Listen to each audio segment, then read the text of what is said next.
F'seduta parlamentari ta' kważi 11-il siegħa, 3 sigħat u nofs aktar mill-ħin miftiem, il-membri parlamentari fis-siegħa u 10 minuti tal-ħamis filgħodu approvaw mill-istadju tal-Kumitat l-abbozz ta' liġi mressaq dwar l-ippjanar tal-iżvilupp.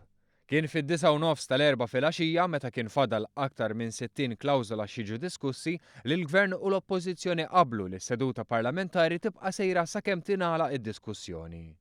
Għalkemm fil-waqt li min-naħa tal-Gvern baqgħu diversi ministri u deputati, min-naħa tal-Oppożizzjoni baqgħu għad-diskussjoni 5 biss li mbagħad tellaw ritratt fuq Facebook. Din kienet it-tieni liġi minn 3 li l-Gvern ressaq skont il-wegħda elettorali tal-Partit Laburista li jifret l-ambjent mill-ippjanar tal-iżvilupp. It-tielet waħda l-abbozz ta' liġi dwar it-Tribunal ta' Reviżjoni tal-Ambjent u l-Ippjanar jibda jiġi diskuss nhar it-tnejn f'seduta li tibda fis-satejn. Id-diskussjoni fl-istadju tal-Kumitat fil-Kamra kollha tal-abbozz dwar l-ippjanar tal-iżvilupp ħadet 6 seduti. Fost l-emendi diskussi u approvati l-erba' kien hemm dik imresqa mis-Segretarju Parlamentari Michael Falzon biex kull policy dwar l-ippjanar tibda tkun diskussa mill-Kumitat dwar l-ambjent u l-ippjanar.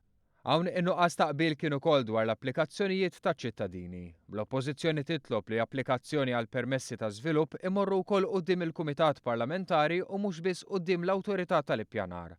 Din kienet deskritta bħala proposta li tkisser l-awtonomija tal-Awtorità tal-Ippjanar u li titfa' pressjoni fuq membri tal-bordijiet biex applikazzjonijiet ikunu deċiżi skont kif ikun irid il-Kumitat Parlamentari.